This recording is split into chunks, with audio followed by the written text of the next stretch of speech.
João capítulo 15. Essa é a última pregação da nossa série sobre as 7 autoafirmações de Jesus, registradas aí no Evangelho de João, né? Que começam com essa expressão, eu sou. A gente já viu Jesus dizer, eu sou o pão da vida, eu sou a luz do mundo, eu sou a porta das ovelhas, eu sou o bom pastor, eu sou a ressurreição e a vida, eu sou o caminho, a verdade e a vida. E hoje a gente vai ver a última autoafirmação de Jesus nesse evangelho com essa expressão que está aí no capítulo 15, eu sou a videira verdadeira.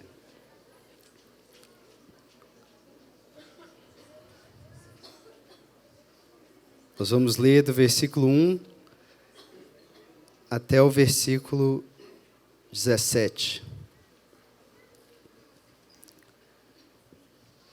Diz assim João 15, 1.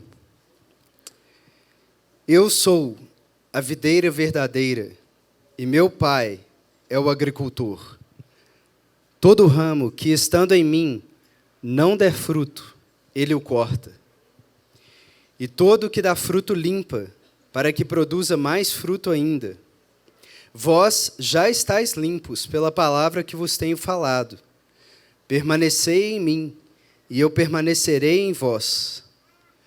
Como não pode o ramo produzir fruto de si mesmo, se não permanecer na videira, assim nem vós o podeis dar, se não permanecerdes em mim. Eu sou a videira, vós os ramos.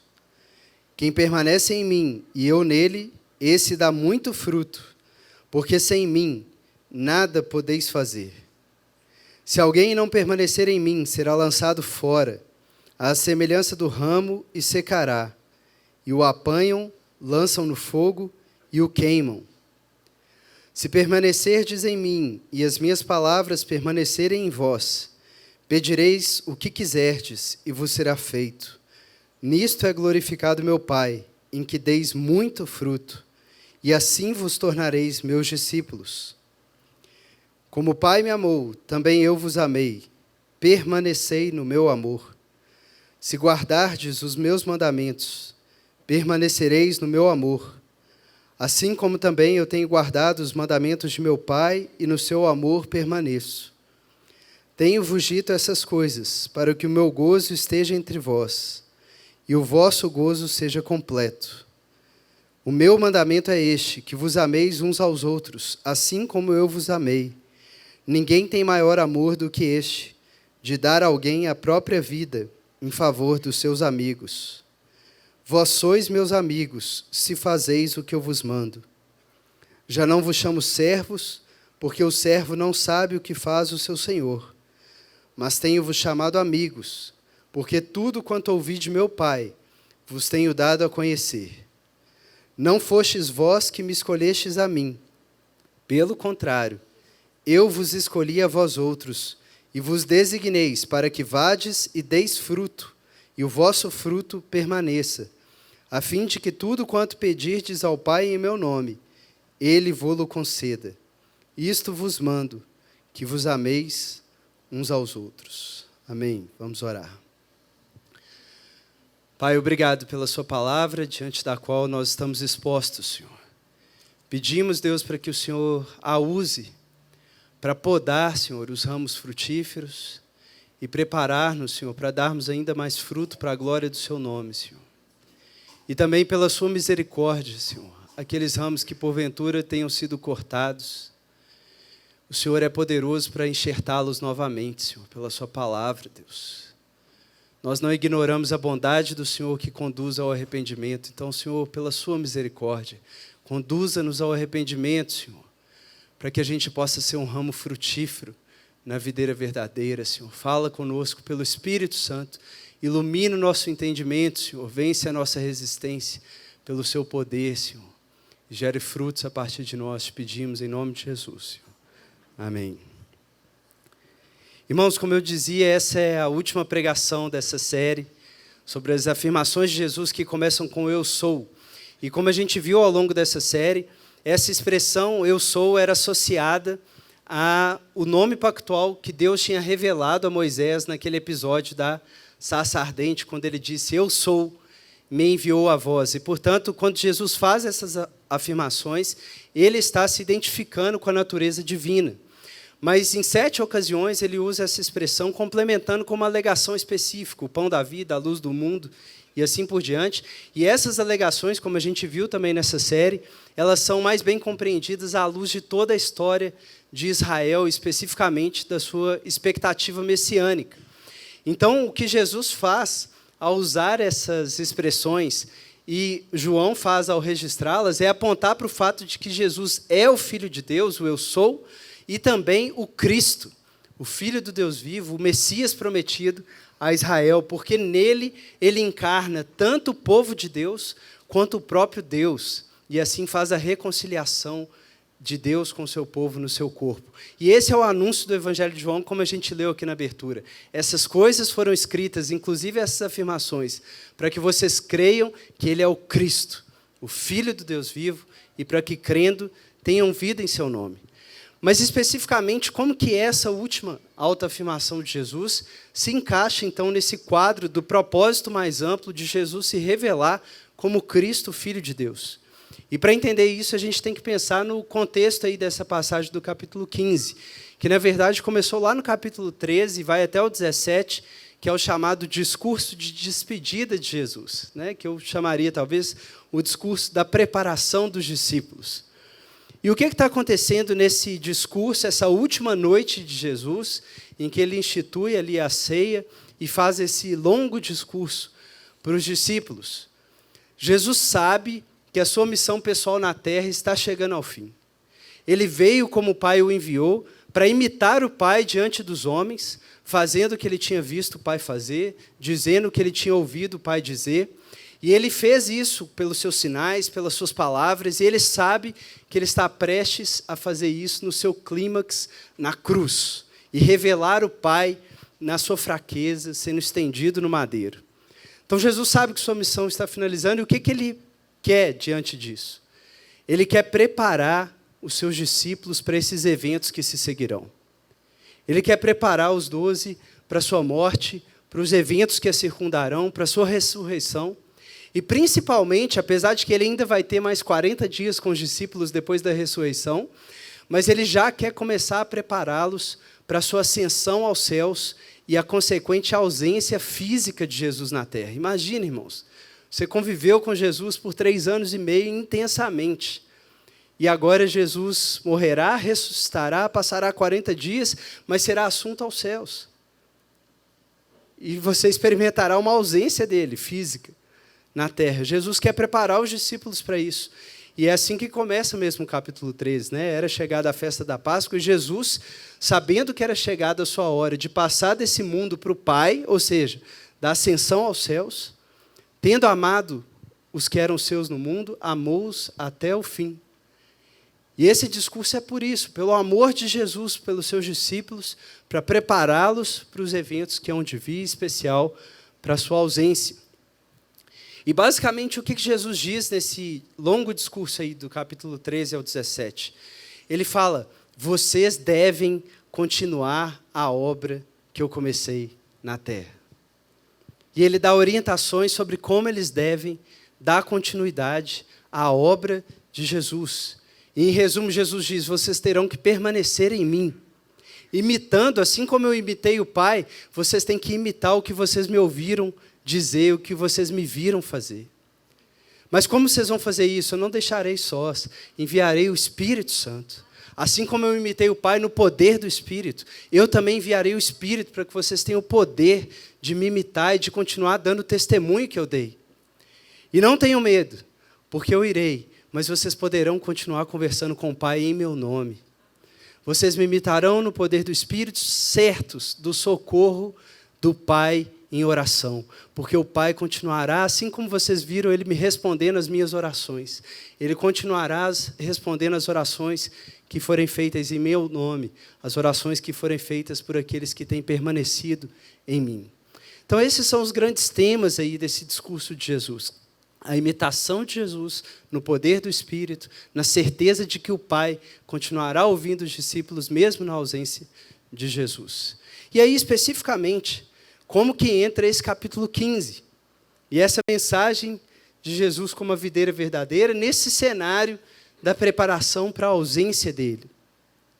Jesus começa dizendo: eu sou a videira verdadeira. À luz do Antigo Testamento, o que Jesus está dizendo aí, os discípulos certamente captaram isso, é que ele era o verdadeiro Israel.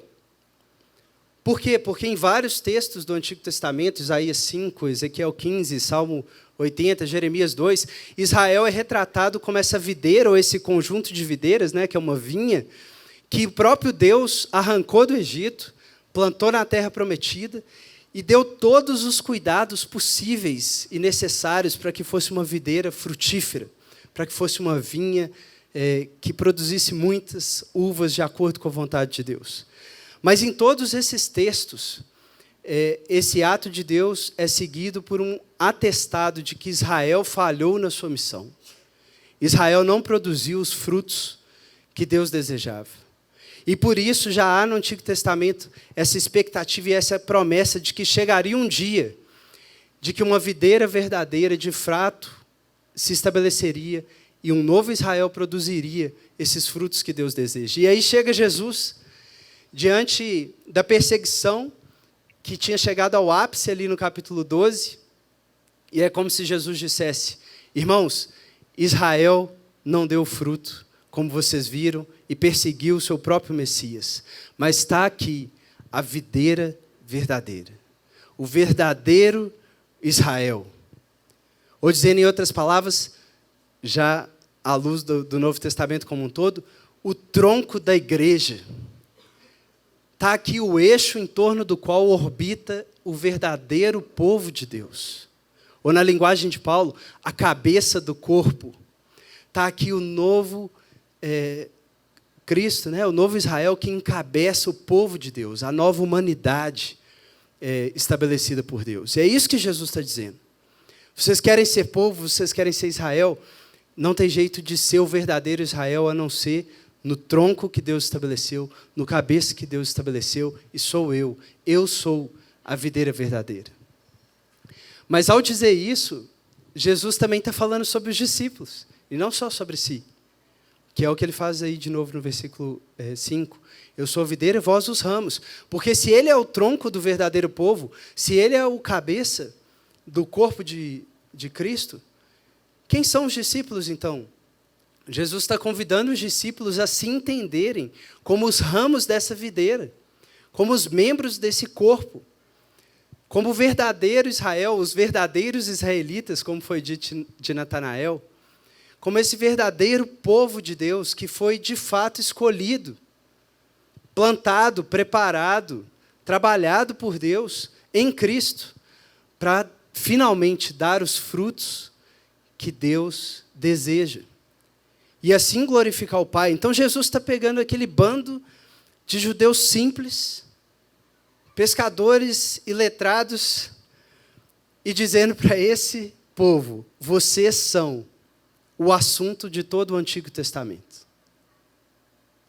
Vocês são o verdadeiro Israel, os ramos que Deus desejava desde o início, para que produzisse os frutos quando Ele separa um povo para si mesmo. Vocês 12, e aqui no caso já vocês 11, né? Judas já tinha saído.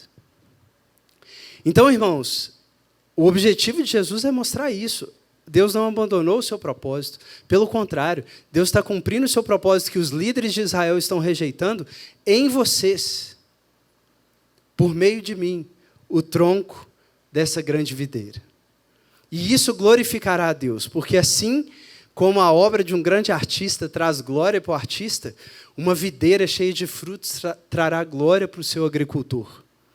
Como Jesus diz lá no Sermão do Monte, eles verão as suas boas obras e glorificarão o vosso Pai que está nos céus. Eles verão as uvas e dirão: quem é esse agricultor que plantou essa videira verdadeira? Irmãos, isso já nos traz uma esperança. Imagina o cenário. Dali a poucas horas, Jesus seria preso, seria morto. Para os discípulos pareceria que tudo acabou. Depois ele ressuscitaria, mas 40 dias depois ele iria assunto aos céus. E os discípulos estão angustiados porque Jesus não para de falar disso nas últimas horas, de que ele está indo embora, de que chegou a hora de ele partir. Os discípulos estão temerosos. E o que Jesus faz? Jesus fala lá na frente. Jesus está falando de Atos antes da cruz. Jesus já está dizendo do Pedro que vai pregar na Porta Formosa, em Atos 3. Jesus já está dizendo de Paulo missionário. Jesus já está pregando sobre a Igreja Esperança, reunida aqui hoje, poucas horas antes de ser crucificado. Irmãos, clama a mim e anunciar-te-ei coisas grandes e ocultas que ainda não sabes. Às vezes a gente entra num período de tribulação, você vê que tem coisas difíceis vindo pela frente. Chega até Jesus e sabe o que Jesus faz em geral com a gente nesse momento? Em vez de tratar daquilo que você trouxe para ele já fala lá na frente. Você está preocupado, angustiado, com situação de filho, Jesus já fala lá na frente dos seus netos. Jesus dá um horizonte, irmãos, dá esperança. Aquele que está prestes a suar gota de sangue no Getsemane, a gritar, Deus meu, por que me desamparaste? Está dando um horizonte para os discípulos, dando esperança para eles, dando um propósito, um sentido, falando, vocês, tem dias difíceis vindo pela frente, mas vocês são a videira, vocês são os ramos dessa videira, vocês vão frutificar, vocês são o povo que Deus escolheu. A obra está só começando, eu vou embora, mas vocês vão continuar, e o Espírito Santo que está em mim vai continuar em vocês. Graças a Deus, irmão, se você está num momento difícil, pensa nisso, Jesus te consola, há esperança, há esperança. Agora, como que Jesus pinta essa esperança, né? Dizendo que ele é a videira, nós somos os ramos, mas tem um pai que é o agricultor. A gente não vai ser abandonado, tem alguém cuidando, é como a imagem lá no início de Apocalipse. Deus caminha no meio da igreja, irmãos, ele tem a igreja nas suas mãos. Ele sabe o ramo que está frutificando, o ramo que não está. Lembra de Apocalipse? Jesus caminhando no meio da igreja, ele sabe quem está dentro da igreja, qual é a situação de cada um. E é isso que Jesus aponta e que dá esperança. O pai está aí, o pai é o agricultor. Ele vai fazer a manutenção dessa videira. Eu estou indo, mas o pai continua trabalhando. Ele envia o Espírito. Eu continuarei trabalhando pelo Espírito. Eu cuidarei da igreja, que é o que ele diz no versículo 2. No primeiro ele diz, eu sou a videira verdadeira e meu pai é agricultor. E o que significa o pai ser o agricultor? É que todo ramo que estando em mim não dá fruto, ele vai cortar. Mas todo ramo que dá fruto, ele limpa para que dê mais fruto ainda. Mexeu com a igreja, mexeu com o agricultor. Ele cuida. Ele vai zelar para que os frutos sejam dados de fato por esses discípulos. E qual é o processo aqui, irmãos? Uma videira, né? De onde vêm as uvas ali. Quando um ramo ainda está vinculado à videira, mas não está captando seiva, ele não produz os frutos devidos.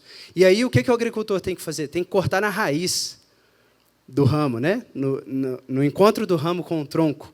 Como João Batista disse, o machado já está posto à raiz das árvores. Né? Produzam frutos dignos de arrependimento. E é isso que Jesus está dizendo. Se tiver ramo ocupando espaço, mas infrutífero, o Pai vai cortar. Mas por que isso é feito?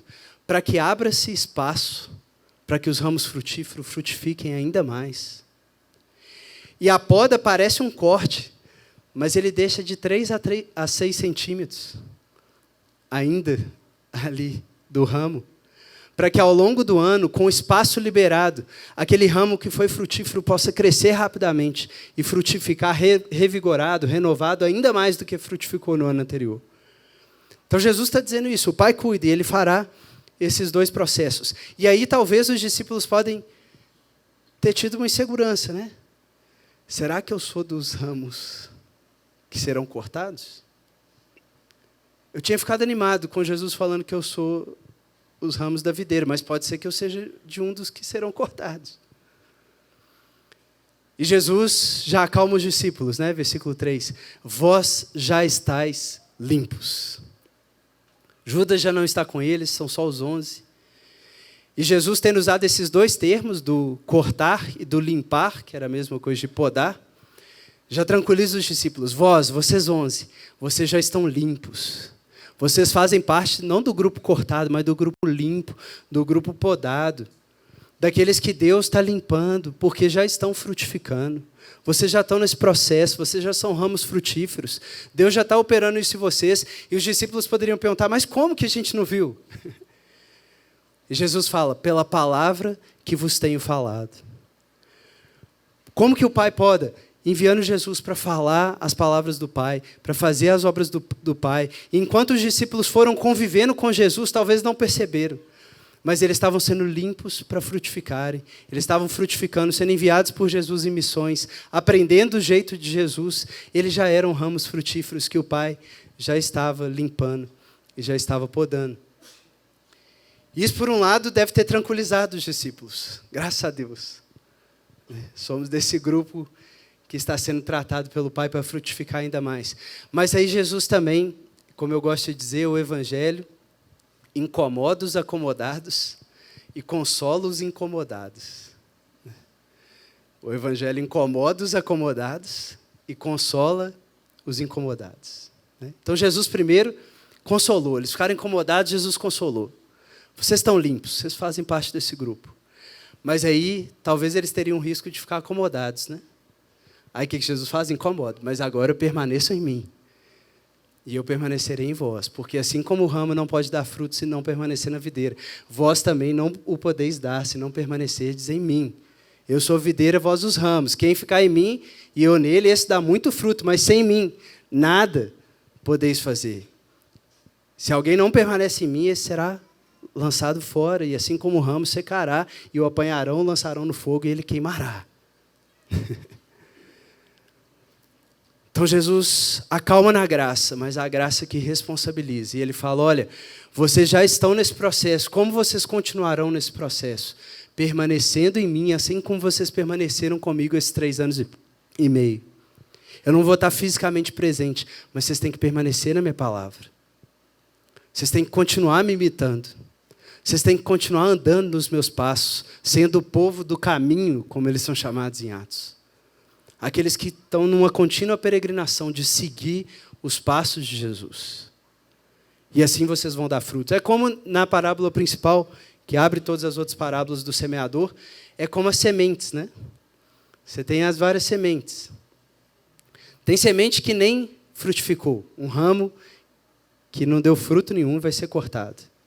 Tem semente que permaneceu, passou pela tribulação do sol, conseguiu vencer os desafios do solo, e aí ela dá fruto, a 30, 60 e 100 por 1. Que é o que Jesus está convidando os discípulos. E tem aquele meio do caminho que ficou obscuro, né? Qual é a desse discípulo? Parece que ele está na videira, mas na hora que chegou a tribulação, ele parou de frutificar. Parece que ele está na videira, mas nasceram os espinhos e sufocaram, ele não frutificou. Qual que é a desse discípulo? E o que Jesus está dizendo é isso, olha, discípulos, eu reconheço que em vocês a semente já achou o solo, já venceu os primeiros períodos de tribulação, né? Vocês já estão sendo podados, já frutificaram, mas permaneçam nesse caminho. Não deixe o sol matar. Não deixe os espinhos sufocarem. Permaneçam em mim e o Pai permanecerá podando vocês. Vocês frutificarão a 30, 60 e 100 por 1. Conservem a semente que eu depositei em vocês. Essa é a mensagem de Jesus, então, para esses discípulos. E aí, é interessante Jesus ter usado essa linguagem do vocês já estão limpos, porque é exatamente a linguagem que ele tinha usado no início desse discurso de despedida. Como que começa esse discurso de despedida, gente, lá no capítulo 13? Com o lava-pés. E qual é a conclusão do lava-pés? Versículo 10. Vocês já estão limpos. Então Jesus, num espaço ali, talvez de poucos minutos ou poucas horas, Jesus fala 2 vezes a mesma coisa. Vocês estão limpos, mas com 2 imagens diferentes. Uma no sentido da poda e agora aqui, nesse início, no sentido do lava-pés. E o que tinha acontecido no lava-pés, basicamente? Jesus tinha falado também de 2 processos. Assim como na videira a gente tem o corte e a poda, no lava-pés Jesus tinha falado do banho e do lavar os pés. E o banho significava, usando a analogia, entrar na videira, ser enxertado na videira, sair de um ramo morto e ser colocado na videira, receber a semente da vida e ser colocado nela. Mas Jesus complementa, mas é necessário que agora vocês lavem os pés. Pedro não gosta, né? Eu falo, não, de jeito nenhum me lavarás os pés. Em outras palavras, é como se ele estivesse dizendo, não, você não vai me podar. É trabalho demais para Deus podar um mero ramo. E aí o que Jesus responde? Uma linguagem muito importante. Se eu não te lavar, não tens parte comigo.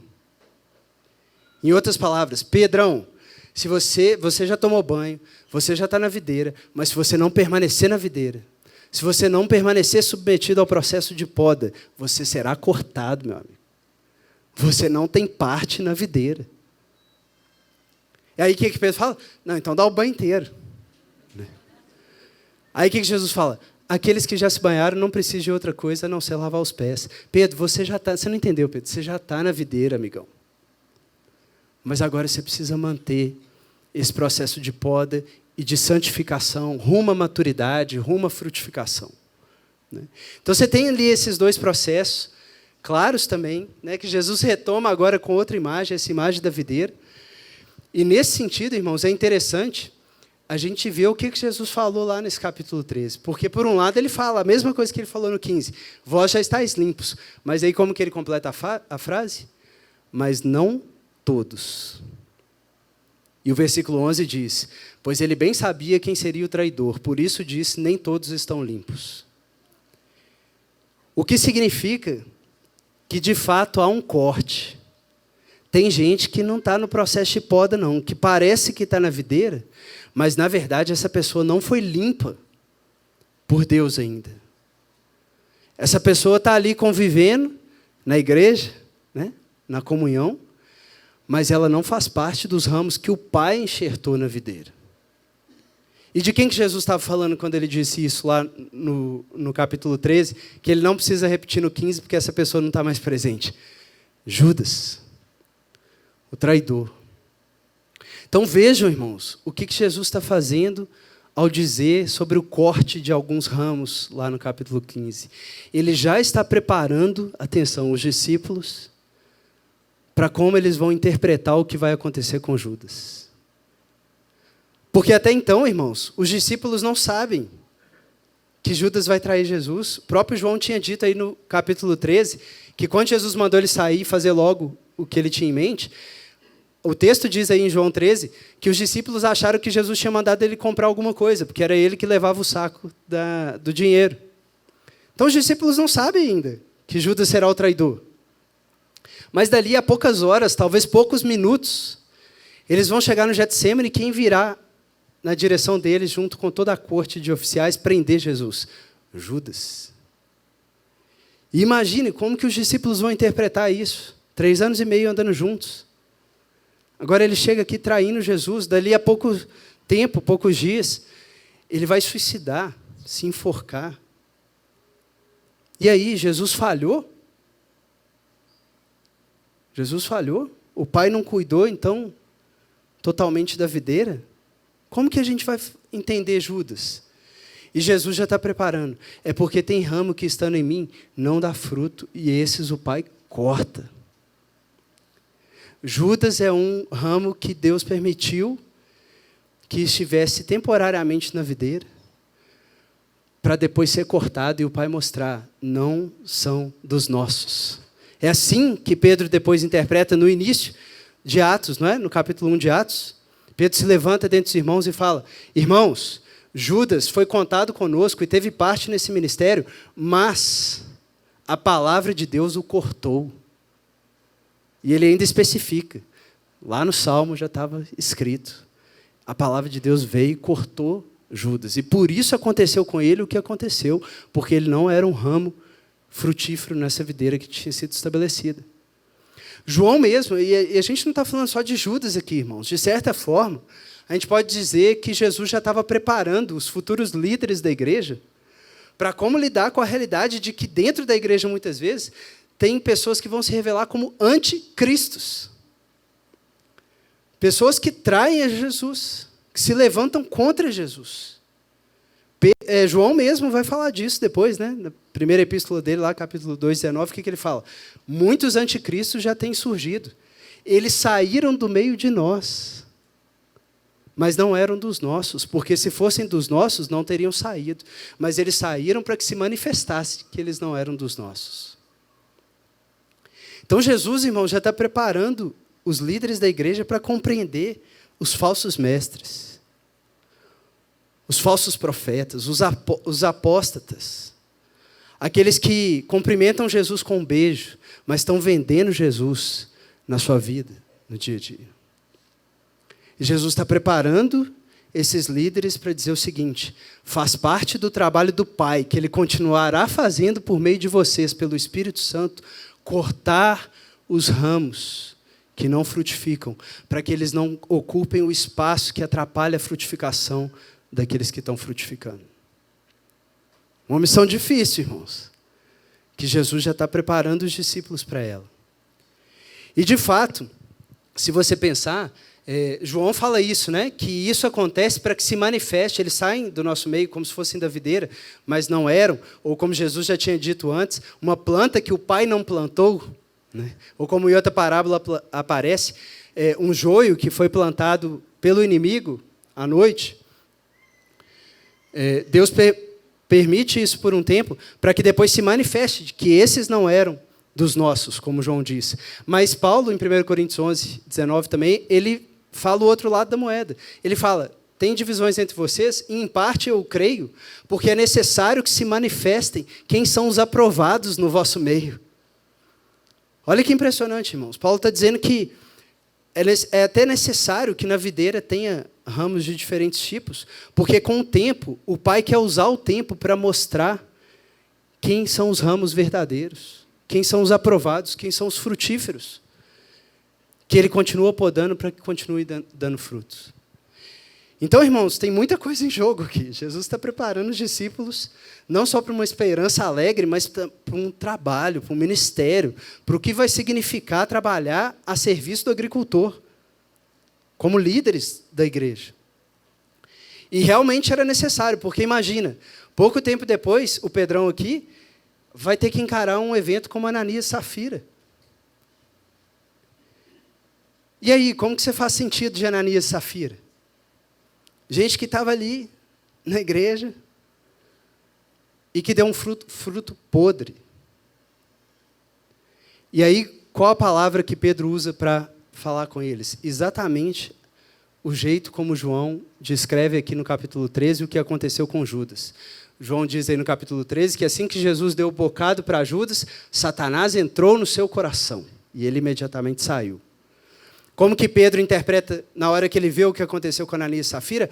Por que deixastes Satanás encher o vosso coração? Pedro olha e fala: está aqui um ramo infrutífero que eu aprendi com o exemplo de Judas. Deus vai cortar, e de fato o que acontece? Aqueles ramos são cortados. E cai temor sobre a igreja, porque eles percebem que nós somos os ramos da videira, mas nós não estamos entregues a nós mesmos. O Pai é o agricultor, Ele passeia no meio da igreja, Ele sabe como está o coração de cada um, e quando Ele vê que tem um ramo atrapalhando a obra e que não vai se arrepender, Ele corta. Ele corta. Ou como fazer sentido de Simão o mágico, lá no capítulo 8 de Atos, lembra? Pedro tem que encarar isso também. O cara tomou banho, irmãos. O cara passou pelo batismo, tomou o banho. Mas aí, quando ele faz aquela oferta de comprar o dom do Espírito Santo, como que Pedro responde para ele? Com as mesmas palavras que Jesus tinha dito para Pedro no lava-pés. Ele fala: você não tem parte conosco nesse ministério.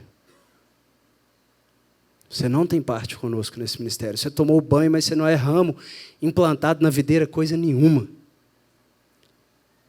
E fala, e dá o motivo depois, que é o mesmo motivo de Judas. Porque o seu coração não é reto diante de Deus. Vejo que estás em fel de amargura. Arrepende-te e ora a Deus, para que, quem sabe, Ele perdoe o pensamento do seu coração. Irmãos, somos igreja. Tem muita gente e nós não temos autorização de individualmente ficar apontando quem é ramo frutífero ou não. Mas a liderança da igreja foi confiada por Jesus aqui a continuar a obra de Jesus. E a obra de Jesus envolve zelar pela pureza da igreja. Zelar para que Simão o Mágico, que foi uma personalidade influente no primeiro século e provavelmente é o motivo pelo qual Lucas inclui ele ali em Atos 8, falar o seguinte: galera, cuidado com esse cara. Isso é cuidado pastoral. Isso é mostrar para as ovelhas de que tem muita gente que visita o aprisco, mas é lobo disfarçado de ovelha. E o pai vai zelar por essas pessoas. O pai vai confrontar essas pessoas. E vai usar, muitas vezes, a liderança da igreja para fazer isso. Agora, isso acontece em outros episódios, né? Paulo tem que passar por isso também. Ele menciona Himeneu, Fileto, Alexandre, né? Com uma expressão pesada, que significava excluir da comunhão da igreja, né? Entregar a Satanás, colocar para fora do aprisco, para que aquela ovelha rebelde, né? Aprendesse e, quem sabe, tivesse a esperança de voltar. Se não tinha sido pelo amor, pela dor, voltar ao aprisco, arrependida, verdadeiramente arrependida. Então, vai ser uma tarefa que a igreja vai ter. Mas é impressionante, o que me impressiona, irmãos, nesse ponto todo, é Romanos 11, 23, que Paulo está dizendo de Israel como um todo, como tendo sido aqueles que foram cortados porque foram rebeldes. E aí o que Paulo diz em Romanos 11, 23? Porque aí você pode imaginar, uma vez cortado, acabou, né? Mas aí Paulo diz: mas se eles não permanecerem na incredulidade, Deus os enxertará novamente, porque Deus é poderoso para os enxertar novamente. Os gentios estavam ficando orgulhosos. Está vendo? Os judeus foram cortados e a gente foi enxertado. E aí o que Deus responde? Baixa sua bola, porque você não foi enxertado por mérito próprio. E eles saíram porque quiseram se apoiar no próprio mérito. Mas se eles se humilharem, não ignore, como Paulo diz no início da carta de Romanos, não ignore a bondade de Deus que te conduz ao arrependimento.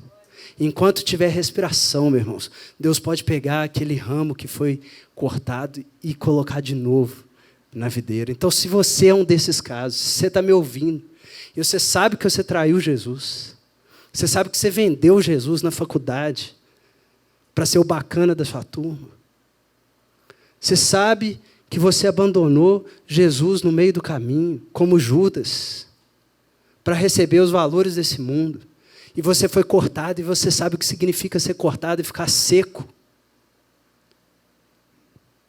Você experimentou um dia o que significava estar na videira, e agora está seco. Eu falo para você, como Pedro falou para Simão o Mágico: arrepende-te do teu mal e roga a Deus, porque Ele pode perdoar o pensamento do seu coração. Deus é poderoso para te enxertar de novo na videira. Arrepende. Não permaneça na incredulidade, e Deus te enxertará. Mas, mais uma vez, nesse contexto todo, fica mais forte ainda como foi bom para os discípulos ouvirem que eles já estavam limpos, concorda? Diante de todo esse cenário do corte, imagina o que significou, e talvez eles não compreenderam tudo na hora, né? Mas imagina o que significou lá para frente entender: vós estáis limpos. Eu estou descrevendo várias coisas que o Pai vai fazer com aqueles que atrapalham a sua igreja, mas vós já estáis limpos. E essa palavra, irmãos, foi importante. Por quê? Porque poucas horas depois, quem estava ouvindo essas palavras estaria correndo, fugindo de Jesus para não ser preso. Pedro, que tinha falado que não ia negar, poucas horas depois ia ter negado Jesus 3 vezes. E pensa comigo, irmãos. Pedro poderia sentir: fui cortado, traí Jesus, não frutifiquei, o Pai vai me cortar. E o que Jesus já está fazendo? Antes de Pedro, ele já tinha anunciado para Pedro no 13, você vai me trair 3 vezes, me negar 3 vezes. Mas aí o que ele já anuncia para Pedro? Pedrão, mas vós já estáis limpo. Já estáis limpos. O caso de Judas não é seu caso, Pedro. Eu te conheço, tanto que o que vai acontecer depois? 21. Tu me amas, Pedro? O Senhor sabe que eu te amo. Pedro, você vacilou, mas tu me amas? Senhor, o Senhor sabe que eu te amo, Senhor. Pedro, tu me amas? Senhor, o Senhor sabe que eu te amo. Então, Pedro, aprende com essa poda que o Pai te deu, que não foi um corte. Aprende com essa poda e vai frutificar. Vai apresentar minhas ovelhas, Pedro. Porque eu já tinha te avisado. Você faz parte dos ramos que estão limpos. Mas os ramos que estão limpos são podados, Pedro. São podados. Você aprendeu o que significa ser podado. Você aprendeu que para caminhar para a maturidade e frutificar cada vez mais, tem hora que vai parecer que você foi cortado. Mas o Pai deixa 3 a 6 centímetros. Limpa a área para você crescer de novo. E vai lá liderar a igreja, Pedro, porque agora eu já posso subir. Então talvez você não seja esse caso de Judas, que eu falei antes. Mas talvez você seja como Pedro. Talvez você estava tão empolgado, e isso aconteceu na minha vida diversas vezes, quem me conhece de perto sabe isso. Você estava tão empolgado para servir o Senhor, tão animado de ser um ramo frutífero. E aí o que Deus faz com você, como fez com Paulo? Prende. E aí eu te pergunto, se você tivesse o seu melhor missionário, camisa 10, você prenderia esse missionário, irmãos? Deus prendeu Paulo. Nas épocas que eu estava mais empolgado na minha vida, vieram bombas de vários lados, financeiras, familiares, que me colocaram de novo no quarto de oração, na espera, na sala trancada, como a gente leu no texto de abertura. Sem saber o que está acontecendo, Senhor, eu sou cortado? Ou eu sou um ramo frutífero? Onde está o Senhor, Deus? Pensa no sábado, pós-morte, cadê o Senhor? Eu te neguei, o Senhor sumiu. Mas, mais uma vez, ouça. Vós já estáis limpos. Tu me amas, apacenta as minhas ovelhas. Como o autor de Hebreus diz, se nós temos correção, é porque não somos filhos bastardos, mas porque Deus nos ama. E Ele nos disciplina para que os nossos joelhos fiquem firmes, os nossos braços fiquem firmes e a gente possa dar os frutos que Ele quer. Não como um José novinho de 17 anos tirando onda com o sonho que ele tinha, mas como José que foi podado por anos seguidos, para chegar no final e falar, olha, Deus fez. Eu sou um mero ramo, sem Ele eu nada posso fazer. Mas Deus fez. Então, irmão, se Deus te deu uma grande missão, um ministério que você sabe que arde no seu coração, e você não vê isso acontecendo na sua vida, você fala, cara, mas parece que está tão distante. Espera, porque talvez você está sendo podado, para depois crescer de outra forma e frutificar muito mais lá na frente. O Pai sabe o que fazer com a sua videira. O Pai sabe como tratar cada ramo. E isso, então, consola o coração dos discípulos, né? Consola o coração de Pedro e afirma, apesar de todo esse cenário dos ramos infrutíferos, não é o caso de vocês. Frutifiquem, tenham paciência. Na poda do Senhor, vocês podem ficar tristes agora, mas depois vocês vão me ver e ninguém vai tirar a alegria de vocês, como ele fala no 16:22. A poda dói na hora que está sendo feita, como é dito em outra parte da Escritura, mas depois ela produz fruto que permanece. Então tenham paciência, é o que Jesus falou aí no 11, eu estou fazendo isso com vocês para que o meu gozo esteja em vocês e a alegria de vocês seja completa. Faz parte do trabalho. E tem 2 textos da Escritura que eu acho que fazem essa síntese muito bem feita, eu queria ler esses textos aí em Hebreus 6.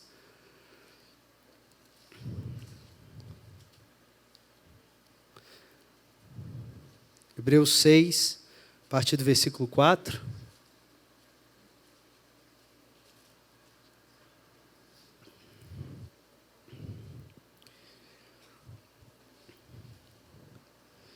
Depois a gente vai ler um texto em 2 Pedro e já caminhar para o final. Olha aí, Hebreus 6, versículo 4.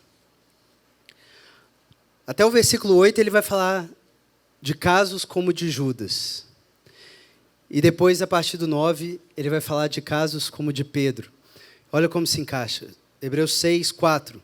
É impossível, pois, que aqueles que como Judas, estou complementando, que aqueles que como Judas, uma vez foram iluminados e provaram o dom celestial e se tornaram participantes do Espírito Santo e provaram a boa palavra de Deus e os poderes do mundo vindouro e caíram como Judas, sim, é impossível outra vez renová-los para arrependimento, visto que de novo estão crucificando para si mesmos o Filho de Deus e expondo-o à ignomínia. Porque a terra que absorve a chuva que frequentemente cai sobre ela e produz erva útil para aqueles por quem é também cultivada, recebe bênção da parte de Deus. Mas, se como Judas produz espinhos e abrolhos, é rejeitada e perto está da maldição, e o seu fim é ser queimada. Imagine, irmãos, lendo isso, os discípulos aqui de Hebreus, que tinham começado muito bem na fé, estavam começando a titubear, poderiam ficar preocupados, né? Incomodados. Nossa, será que esse pode ser o nosso caso? Mas como eu disse que o Evangelho faz, incomoda os acomodados, mas consola os incomodados. Olha como que agora vem o consolo para esses discípulos. Quanto a vós, todavia, ó amados, estamos persuadidos das coisas que são melhores e pertencentes à salvação, ainda que falamos dessa maneira. Porque Deus não é injusto, Pedro, para ficar esquecido do vosso trabalho e do amor que evidenciastes para com seu nome nesses 3 anos e meio, pois servistes e ainda servis aos santos. Mas, Pedro, desejamos, porém, que continue cada um de vós mostrando até o fim a mesma diligência, para a plena certeza da esperança, para que não vos torneis indolentes, mas imitadores daqueles que pela fé e pela longanimidade herdam as promessas. É impossível para um ramo impenitente, que não quer saber de Deus, não ser cortado e queimado. Mas quanto a nós, sabemos que tem coisas melhores nos esperando. E o que Deus quer é permaneçam. Vocês são frutíferos, mas permaneçam. E Pedro aprendeu a lição. Olha o que Pedro diz, já no fim da sua vida, 2 Pedro, no capítulo 1.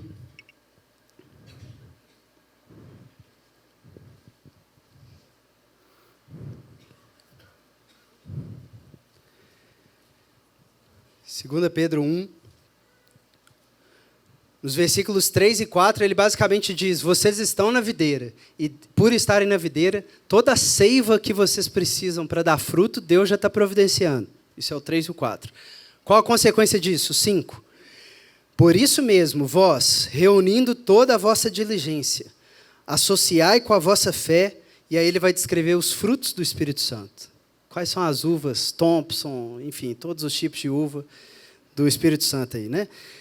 Associai a vossa fé à virtude, com a virtude o conhecimento, com o conhecimento o domínio próprio, com o domínio próprio a perseverança, com a perseverança a piedade, com a piedade a fraternidade, com a fraternidade o amor, que como Jesus destaca lá em João 15, é o fruto máximo, né? Que evidencia a presença dele, que é o jeito que ele termina o trecho de 15. Isso vos mando, que vos ameis uns aos outros. E aí o 8, porque essas coisas, ou seja, os frutos, se existirem em vocês e estiverem aumentando, fazem com que não sejais nem inativos, nem infrutuosos no pleno conhecimento de nosso Senhor Jesus Cristo. Ou seja, faz com que você não fique absorvendo seiva sem gerar fruto. Pois aquele a quem essas coisas não estão presentes, tipo Judas, esse é cego, vendo só o que está perto e esquecendo que ele tem que purificar dos seus pecados, como Simão o mágico. Por isso, irmãos, procurai com diligência cada vez maior confirmar a vossa vocação e eleição, porque procedendo assim, não tropeçareis em tempo algum, pois desta maneira é que vos será amplamente suprida a entrada no reino eterno do nosso Senhor e Salvador, Jesus Cristo. Pedro aprendeu, irmãos. Vocês estão na videira, vocês têm a seiva, mas o que Jesus ensinou? Permaneçam, então. Apliquem toda a diligência para continuar dando esses frutos, caminhando em maturidade, até ter o amor, que ninguém tem amor maior do que esse, de dar a sua vida pelos seus amigos, como vocês viram Jesus fazer no lava-pés. Então, assim como vocês viram de mim, felizes serão se os praticardes. Deem fruto, porque é assim que vocês não vão ser nem Judas, nem um ramo infrutuoso, que dá só um pouquinho de fruto, que não amadurece, mas que vocês vão amadurecer, dar muito fruto, e assim, na hora que Jesus retornar na sua presença física, depois dessa longa ausência, Ele concederá amplamente a vossa entrada no reino dos céus. Judas aprendeu a lição, Pedro aprendeu a lição foi vivida em Atos, a lição continua nas cartas de Paulo, a lição continua para a gente até hoje, irmãos. Deem frutos. E como? Permanecendo em mim. Um último texto para a gente ler e terminar. Filipenses 2.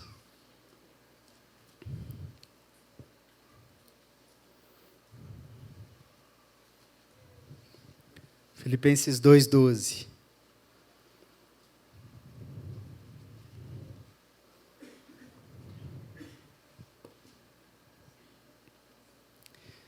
Aqui é Paulo falando, imagine Jesus falando. Assim, pois, amados meus, como sempre obedecestes, não só na minha presença, porém muito mais agora na minha ausência, desenvolvei a vossa salvação com temor e tremor, porque Deus é quem efetua em vós, tanto o querer como o realizar, segundo a sua boa vontade. Amém. Vamos orar.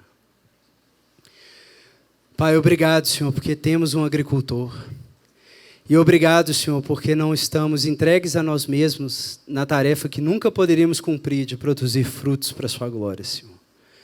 Temos um tronco e temos um agricultor, Senhor. Temos a seiva e temos aquele que nos cultiva. Obrigado, Senhor, pelo Espírito Santo que foi dado para fazer-nos continuar a obra de Jesus no poder do Senhor, tendo a total certeza de que quando estiver difícil, Senhor, nos momentos complicados, Senhor, nós podemos orar e ter total acesso ao Pai, porque somos amigos de Jesus, estamos olhando na mesma direção de Jesus, não traímos Jesus. E por mais que a gente fale, Senhor, por mais que o Senhor tenha que nos podar para que o nosso fruto venha na forma correta, o Senhor ouve as nossas orações e nós temos essa confiança que se pedimos qualquer coisa de acordo com a sua vontade, o Senhor nos ouve, Senhor. Não estamos entregues a nós mesmos. Nos foi dado um grande serviço, um grande ministério, um grande chamado de continuar o testemunho de Jesus. Mas o Senhor é conosco, Senhor. Pela graça somos o que somos. E a graça do Senhor para conosco não foi em vão. Porque trabalhamos, Senhor. Contudo, não nós, mas a graça do Senhor por nosso meio, Senhor. Trabalhe pelo nosso meio, Senhor, para que ramos que precisam ser cortados venham a despertar para o arrependimento, Senhor. Para que aqueles que estão no chão secando, quase sendo recolhidos para a queima, Senhor, possam ser enxertados novamente, abandonando a incredulidade, Senhor.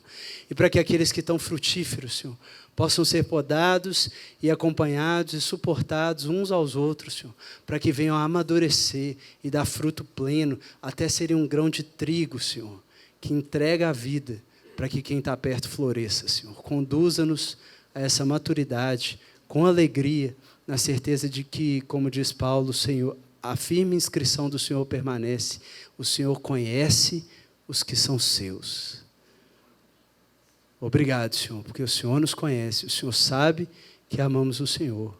Ajude-nos a frutificar, Senhor, em nome de Jesus. Amém.